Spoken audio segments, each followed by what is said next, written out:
बच्चों, आज हम इस वीडियो में आपको क्षेत्रमिति से संबंधित ही कुछ बात बताएंगे।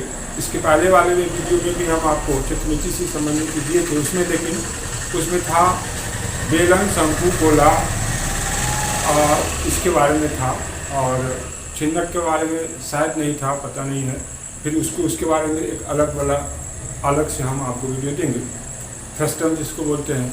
अभी हम कुछ विद्यार्थियों का ये आया कि भाई पहले हमको त्रिभुज, आयत, त्रिभुज, चतुर्भुज और के बारे में, वृत्त के बारे में पहले बताया जाए।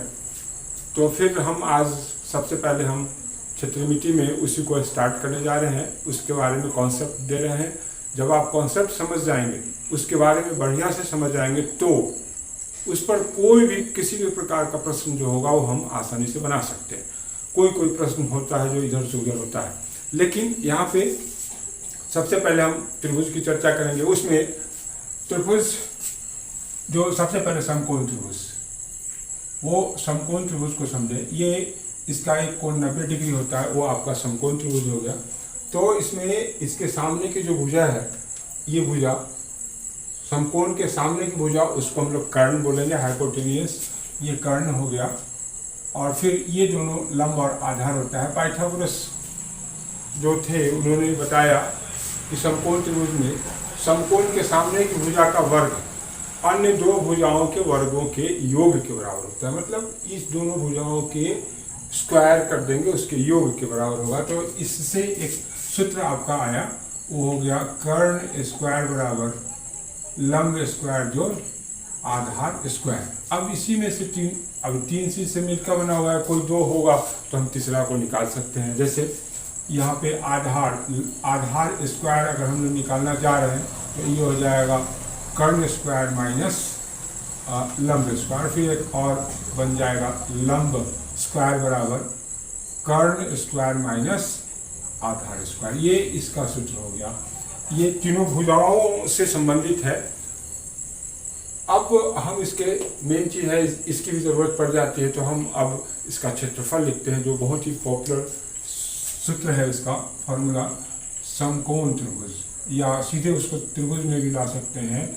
यहाँ पे समकोण त्रिभुज का क्षेत्रफल 1/2 गुने आधार गुने शीर्षलंब। ये जो सूत्र हुआ, तो किसी भी त्रिभुज का अगर आधार दिया हुआ है और शीर्षलंब दिया हुआ है तो हम उसका क्षेत्रफल निकाल सकते हैं। लेकिन ये खास करके समकोण त्रिभुज के लिए ही है।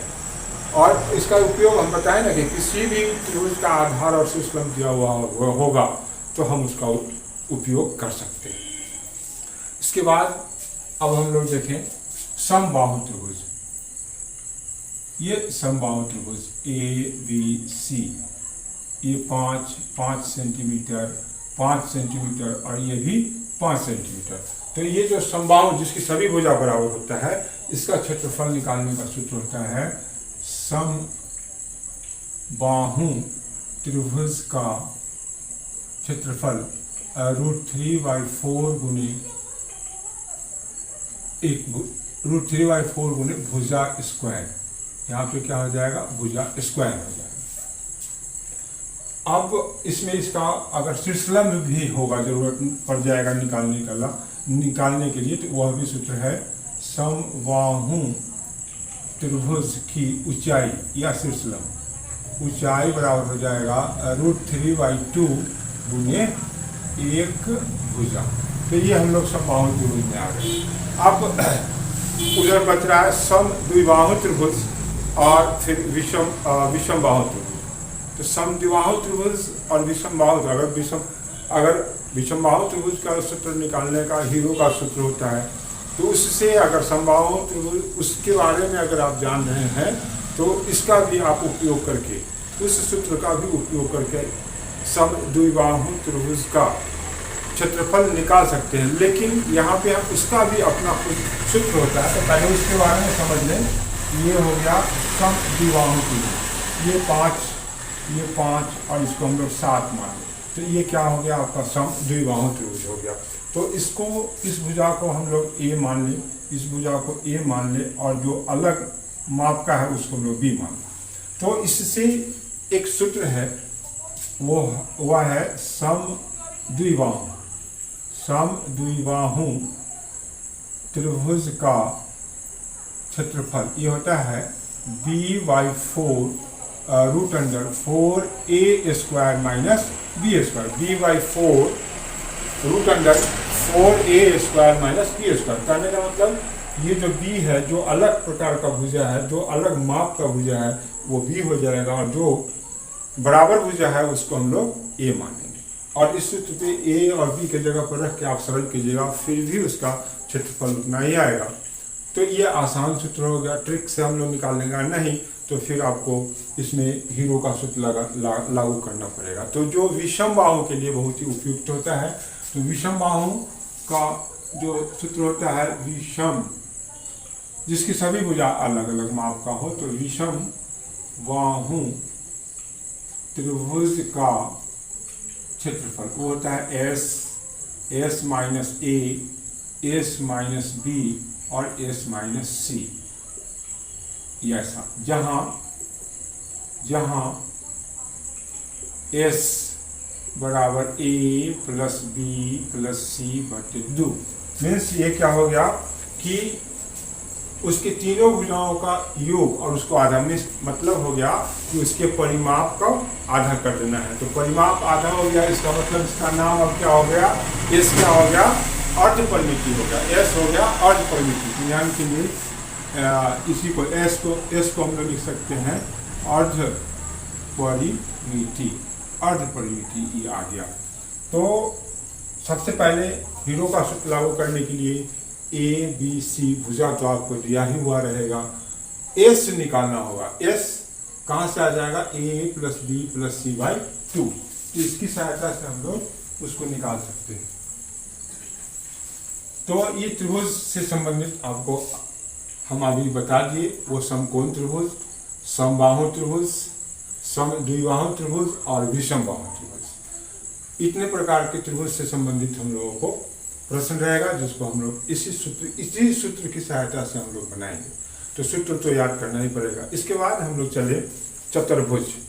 चतुर्भुज का कॉन्सेप्ट इस प्रकार से हम आपको बताएंगे। देखिए, चतुर्भुज में जो 4 भुजा से घिरा हुआ त्रिभुज हो गया, 3 भुजा से घिरा हुआ जो भाग होगा वह त्रिभुज हो जाता है। और चतुर्भुज में 4 भुजा, तो उसका जो प्रकार है वो एक तरफ से आप देखें। सबसे पहले हम आयत, मतलब इस प्रकार का एक आकृति होगा, इसकी लंबाई को 5 सेंटीमीटर मान लें, इसको भी 5 सेंटीमीटर मान लें, ये 2 सेंटीमीटर हो गया और ये 2 सेंटीमीटर हो गया। और फिर दूसरा उसी प्रकार का, उसी माप का एक हम और आकृति आपको बताएं। इसमें भी ये हो गया 5 सेंटीमीटर, यह भी 5 सेंटीमीटर, ये 2 सेंटीमीटर और यह भी 2 सेंटीमीटर। तो इस दोनों में, ये दोनों चतुर्भुज है, दोनों का परिमाप अगर आप निकालेंगे तो वह परिमाप बराबर होगा, दोनों का परिमाप बराबर होगा। और इस दोनों का परिमाप निकालने का जो सूत्र होता है, दोनों का परिमाप हो जाएगा परिमाप बराबर 2 ब्रैकेट लंबाई जोड़ चौड़ाई। लेकिन क्षेत्रफल निकालेंगे तो अब दोनों में अंतर कर लेते हैं। दोनों में अंतर क्या है, इसका प्रत्येक कोण 90 डिग्री है और इसका कोई भी कोण 90 डिग्री नहीं है। और फिर एक और भी बहुत बड़ा अंतर है, इसका डायगोनल्स जो है, विकर्ण जो है वह बराबर नहीं है। इसका विकर्ण बराबर होगा और इसका विकर्ण बराबर नहीं होगा। लेकिन एक गुण है कि दोनों का विकर्ण एक दूसरे को समद्विभाजित करता है, 2 बराबर भागों में बांटता है। इस बात को भी ध्यान देना पड़ेगा, इस पर भी बहुत सारा प्रश्न होगा। तो ये हो गया, इसको हम लोग बोलेंगे आयत और इसको बोलेंगे समांतर चतुर्भुज, पैरेललोग्राम। ये समांतर चतुर्भुज हो गया, ये रेक्टेंगल हो गया। अब एक दूसरे आकृति के बारे में विचार करें। वह आकृति आपका होगा, इसको पहले आप हटा दें, फिर बाद में लिख के वो बताएंगे आपको। दूसरा आकृति आप इस प्रकार से देखें, ये 2 सेंटीमीटर, 2 सेंटीमीटर, 2 सेंटीमीटर और ये 2 सेंटीमीटर। तो ये अच्छा, फिर एक और देख लें इसी प्रकार से, थोड़ा इंक्लाइन कर दे इसको इंक्लाइन कर देंगे इस प्रकार से। भुजा का माप वही हम रहने देते हैं, ये 2 सेंटीमीटर, ये 2 सेंटीमीटर, ये 2 सेंटीमीटर। इसमें भी देखेंगे, इसका भी परिमाप अगर निकालेंगे तो दोनों का परिमाप इक्वल होगा, लेकिन दोनों का क्षेत्रफल भी बदल जाएगा। तो इसका नाम हो गया वर्ग। जिसकी सभी भुजा बराबर होगा उसको हम लोग स्क्वायर बोलेंगे, ये वर्ग हो गया। और ये रोम्बस हो गया, मतलब सम चतुर्भुज, सम चतुर्भुज। अब इसके बारे में, इसमें भी फर्क क्या है, तो इसका जो डायगोनल्स होगा, इसका विकर्ण एक दूसरे से बराबर होगा और इसमें बराबर नहीं होगा, लेकिन फिर भी इस दोनों में एक समानता है। वो समानता क्या है कि इसका विकर्ण एक दूसरे को बराबर भागों में बांटता है, और फिर एक दूसरे को जो काटता है वह ये 90 डिग्री पे काटता है। इसमें भी काटेगा, वो क्या, ये जो कोण बनेगा वो कितना का कोण बनेगा, 90 डिग्री। इसलिए इसमें भी 4 समकोण त्रिभुज बनेगा और इसमें भी 4 समकोण त्रिभुज बनता है। तो यह, इसको हम लोग वर्ग बोलेंगे, इसको हम लोग सम चतुर्भुज बोलेंगे। अब 2 प्रकार का चतुर्भुज और हम आपको बताने जा रहे हैं। एक और होता है चक्रीय चतुर्भुज। तो फिर इसको पहले देख लें। ये हो गया इस प्रकार का अगर आकृति आपके पास है, ABCD, इसका नाम दे दिए, जहां AB समांतर CD। अगर ये दोनों समांतर है, भुजा का माप सब अलग अलग है, तो इसको हम लोग समलंब चतुर्भुज बोलेंगे, त्रिभुज बोलेंगे, समलंब चतुर्भुज। इसका नाम हो गया समलंब चतुर्भुज। और एक प्रकार का और चतुर्भुज हो गया, वह हो गया विषम चतुर्भुज। ये विषम चतुर्भुज जिसकी सभी भुजा अलग अलग माप का, इसमें भी सभी भुजा अलग अलग माप का है, इसमें भी सभी भुजा अलग अलग माप का है, लेकिन इसमें एक समानता है, एक गुण है। वह क्या है कि उसके आमने एक भुजा का जो युग्म है, जोड़ा है, वह एक समांतर है। और यहाँ कोई भुजा किसी के समांतर नहीं है, और भुजाओं का माप भी अलग अलग है, सब अलग अलग माप का भुजा है। तो इसको हम लोग कहेंगे विषम बाहु त्रिभुज। इसका नाम हो गया विषम बाहु। अब इसका क्षेत्रफल निकालने के लिए हम लोगों को इसको 2 भागों में बांटना पड़ेगा, इसके किसी एक विकर्ण को मिलाकर, और 2 त्रिभुज बना, दोनों त्रिभुज का क्षेत्रफल निकाल के जोड़ देंगे तो वो हमारा इस विषम बाहु त्रिभुज का क्षेत्रफल आ जाएगा। लेकिन इधर जो हमारे पास 5 चतुर्भुज हमारे पास है, इसका क्षेत्रफल, परिमाप, विकर्ण, ये सब निकालने का सूत्र है, जो हम आपको लिख के बता देते हैं, आप उसको फिर याद कर लेंगे। तो सबसे पहले आयत, तो आयत का क्षेत्रफल, वैसे ये सब जान रहे हैं, फिर भी हम आपको रिवीजन करा रहे हैं। तो आयत का क्षेत्रफल हो गया लंबाई गुने चौड़ाई। अब यहाँ ये भी 3 चीजें, लंबाई और चौड़ाई, तो इसमें से लंबाई निकालने की जरूरत होगा, तो हम आसानी से निकाल सकते हैं। ये लंबाई बराबर क्षेत्रफल बटे चौड़ाई, और चौड़ाई निकालने का सूत्र होगा, जरूरत पड़ेगा तो यहाँ क्या लिख देंगे, क्षेत्रफल बटे लंबाई। तो ये इसका हो गया। अब हम लोग इसका परिमाप लिख के बताया थे, फिर भी लिख देते हैं। आयत का परिमाप बराबर 2 ब्रैकेट लंबाई जोड़ चौड़ाई। ये हो गया विकर्ण। आयत का विकर्ण बराबर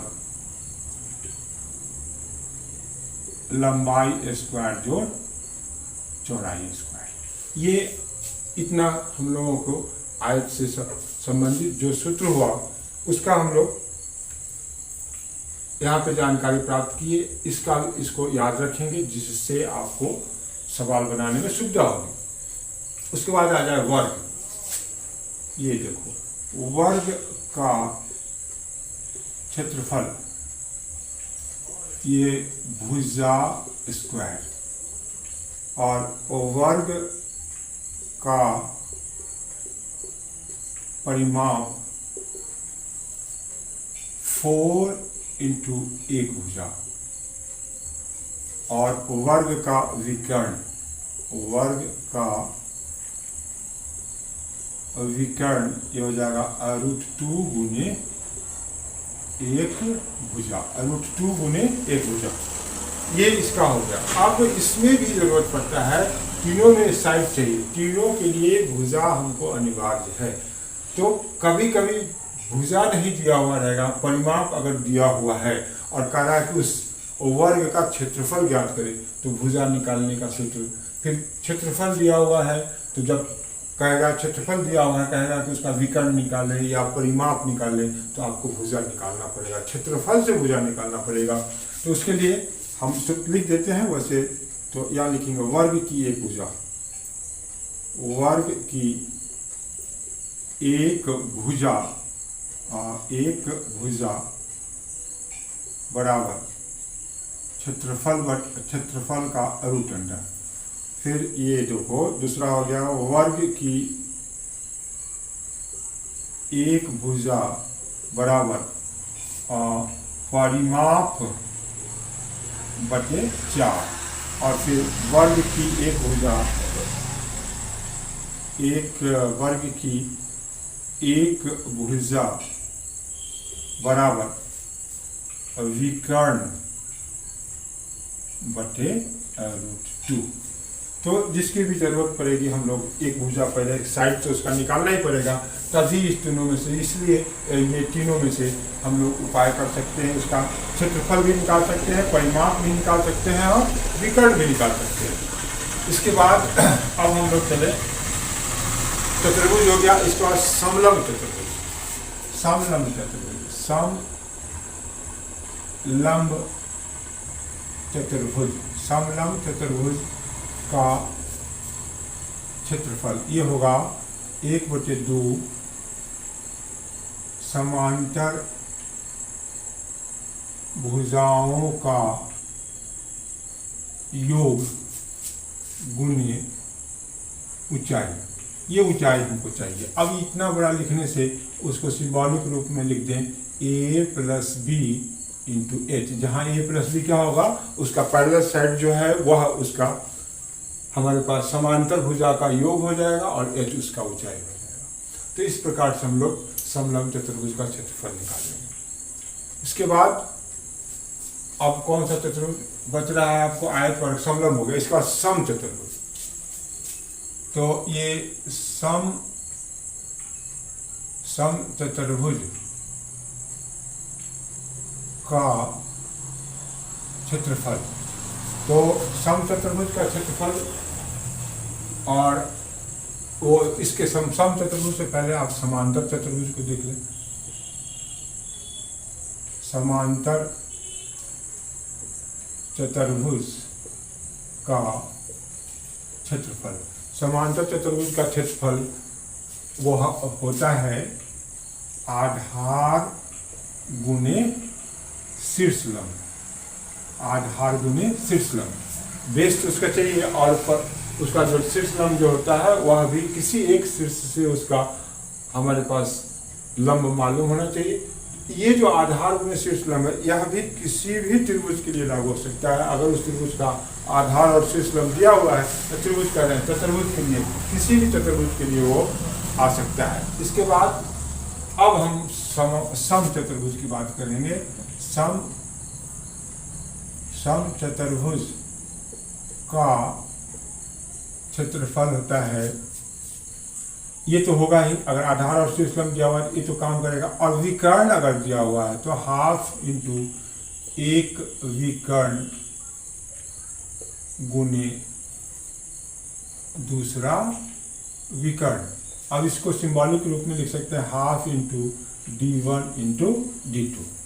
यह हमारा उसका विकर्ण क्षेत्रफल निकालने का, विकर्ण से क्षेत्रफल निकालने का ये सूत्र होगा। तो यह हम लोग अभी किसका देखें, चतुर्भुज का, आयत का, वर्ग का, समांतर चतुर्भुज का, सम चतुर्भुज का और समलंब चतुर्भुज का।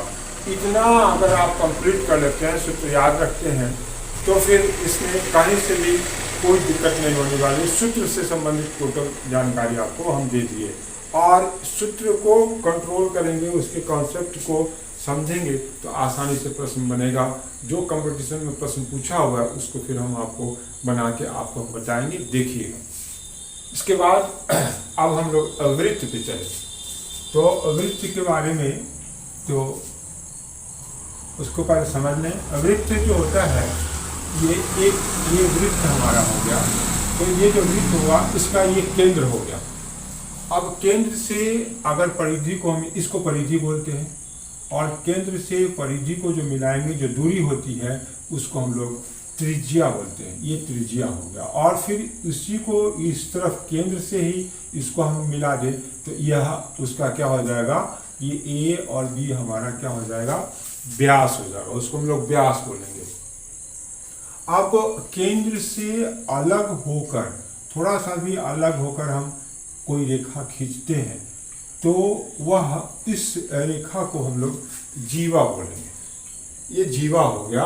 तो इसको जीवा बोलेंगे। तो ये ऐसा भी व्यास के बारे में हम ऐसा भी बोल सकते हैं कि गौर से देखें कि जैसे जैसे आप केंद्र की तरफ चलेंगे वह यहाँ पे केंद्र पर जो रेखा जाएगी परिधि को दोनों तरफ स्पर्श करेगी, टच करेगी, वह सबसे बड़ी भुजा होगी, सबसे बड़ा रेखा होगा। तो ये जो सबसे बड़ी रेखा है, मतलब जो सबसे बड़ा जीवा होगा वह केंद्र का वह वृत्त का व्यास कहलाता है। जो सबसे बड़ी भुजा जो केंद्र से होकर सबसे बड़ी भुजा वह क्या हो गया, व्यास उसका कहलाएगा। अब बाद बाकी अगर केंद्र से सबसे बड़ी जीवा, भुजा नहीं, सबसे बड़ी जीवा वृत्त का व्यास कहलाता है। और उसके अलावा जितना भी है तो वो भी जीवा, लेकिन वह व्यास के बराबर नहीं होता, वो छोटा बड़ा होता है। अब इसको गौर से देखें कि ये तो वृत्त का क्षेत्रफल हो जाए, वृत्त के बारे में समझे। अब इसको हम अगर इस प्रकार से विभाजित कर दें, ठीक ये आधा पर से हम विभाजित कर दें तो ये जो आकृति आया वह आपका अर्धवृत्त हो गया। तो अर्धवृत्त हो गया। इसको देखेंगे, यह भी त्रिज्या है, ये भी त्रिज्या है, और यहाँ से यहाँ तक यह अर्ध परिमिति हो गया।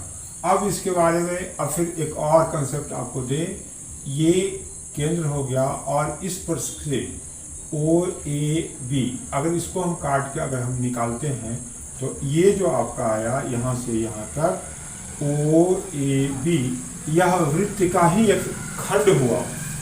वह खंड बना किसके बारे में, किसके द्वारा, तो त्रिज्या के काटने से, त्रिज्या की लंबाई के बराबर हम काट के अगर निकाले हैं तो ये जो भाग हो गया इसको हम लोग त्रिज्य खंड बोलेंगे। और त्रिज्य खंड, यह भी त्रिज्य खंड हो गया, ये भी त्रिज्या द्वारा बना हुआ है, यह भी त्रिज्या द्वारा बना हुआ है। और इस दोनों त्रिज्या के मिलने से जो कोण बनता है केंद्र पर, उसको हम लोग केंद्रीय कोण कहते हैं। उसको हम लोग थीटा से सूचित करते हैं, उसको थीटा से सूचित करते हैं। और उसमें ये जो भाग ए बी दिखाई दे रहा है, इस ए बी को हम लोग चाप बोलेंगे। ये चाप हो गया, आर्क इसको हम बोलेंगे। तो ये चाप जो है, अब ये भी चाप हो गया और ये भी चाप हो गया, तो इसको हम लोग लघु चाप और इसको दीर्घ चाप बोलेंगे। और फिर इसको ये जो पूरा भाग ओ ए बी है इसको हम लोग त्रिज्य खंड बोलेंगे। त्रिज्या द्वारा बना हुआ खंड है, इसलिए त्रिज्य खंड। लेकिन यह भी त्रिज्य खंड और यह भी त्रिज्य खंड, यह लघु त्रिज्य खंड हो गया और यह दीर्घ त्रिज्य खंड। ये बड़ा हो गया, ये छोटा हो गया। इसका भी सूत्र होता है, उसको भी हम बताएंगे। और फिर अब एक प्रकार से और आप समझ लें इसको, अगर हम इसको इस प्रकार से मिला दें, इस प्रकार से मिला दें, और ये केंद्र हो गया, और इस पर से काट के हम इसको हटाएं, इस पर से काट के हटा दें, ये इस प्रकार से एक आकृति आपके पास नीचे आएगा। तो ये जो कटा, ये जो भाग है ए बी, ये सीधा, इसको हम लोग जीवा बोलते हैं। तो जीवा द्वारा जो भाग काटा गया, अलग हुआ, तो यह वृत्त खंड होगा। इसको हम लोग वृत्त खंड बोलेंगे।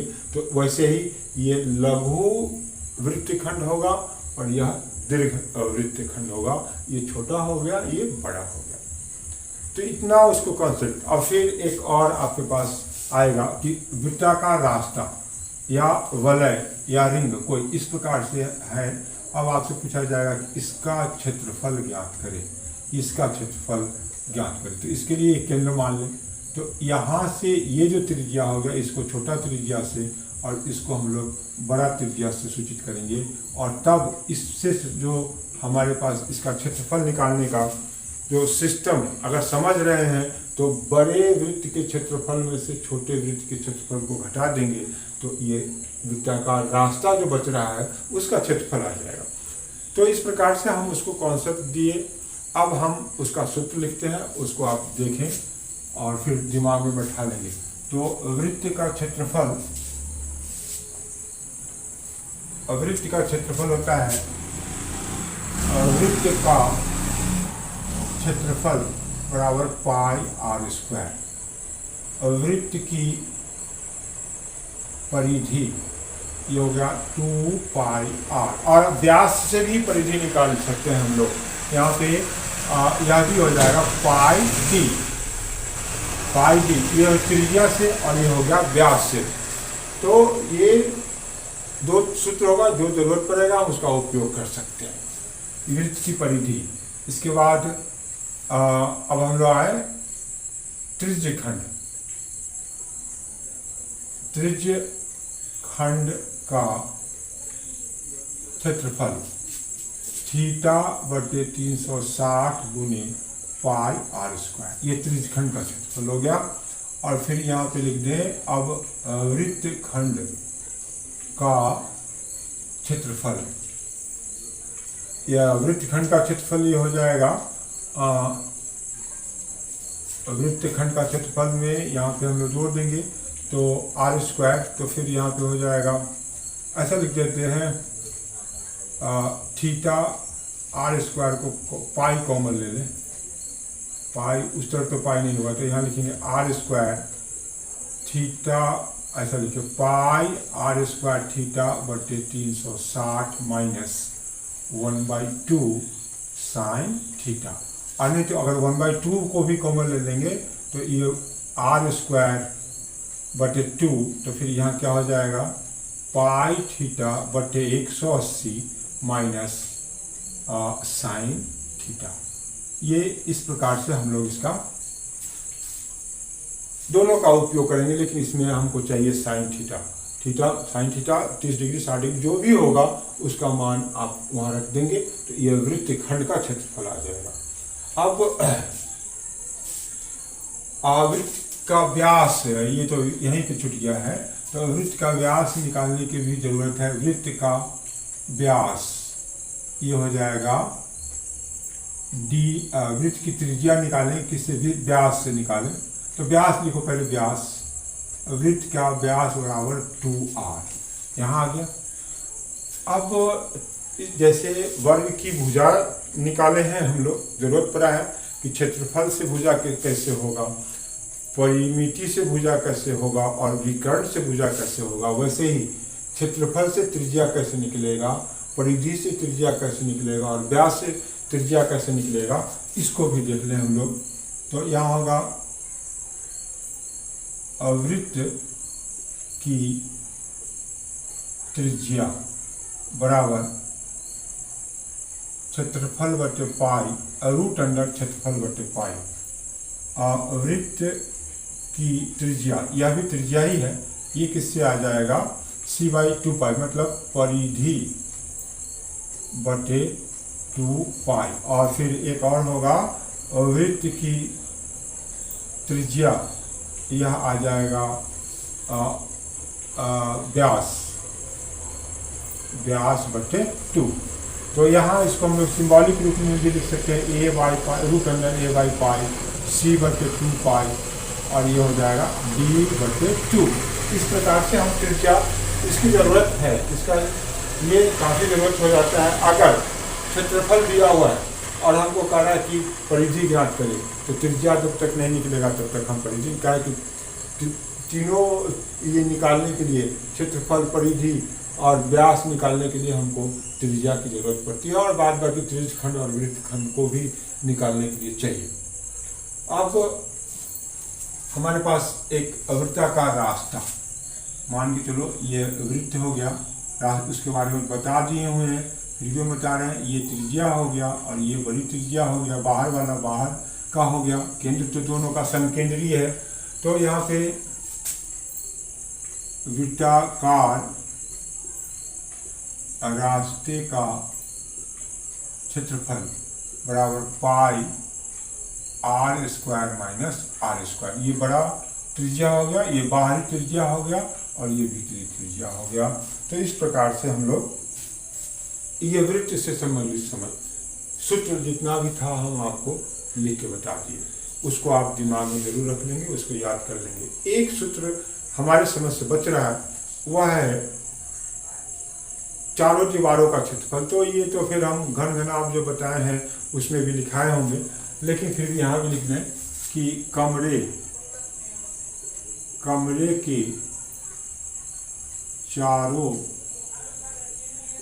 दीवारों का क्षेत्रफल ये होता है 2HL प्लस B, मतलब 2 गुने ऊंचाई ब्रैकेट लंबाई जोड़ चौड़ाई। तो आज हम आपको सिर्फ उसके बारे में बताएं। सिर्फ आपका काम है इस पूरे सूत्र को याद कर लेना, कारण कि जब तक आप सूत्र याद नहीं करेंगे गणित आपसे नहीं बन सकता है। ये मेरा आपसे रिक्वेस्ट है और आदेश भी है कि अगर आपको परीक्षा में प्रश्न को बनाना है या घर पे ही बनाना है तो सूत्र अनिवार्य है, नहीं तो आपसे प्रश्न नहीं बनेगा। इसलिए आप सूत्र को तैयार कर लें। कल से हम जो कंपटीशन में पूछे हुए हैं उस सभी को जो उसमें टिपिकल होगा, जो आसान होगा, जो सूत्र से संबंधित होगा, उसकी चर्चा हम नहीं करेंगे। बाद बाकी जो थोड़ा थोड़ा अलग प्रकार का होगा उसके बारे में हम बताएंगे। आप मेरे वीडियो को सब्सक्राइब जरूर करेंगे, लाइक जरूर करेंगे, जिससे वो वीडियो आपके पास पहुंचता रहेगा।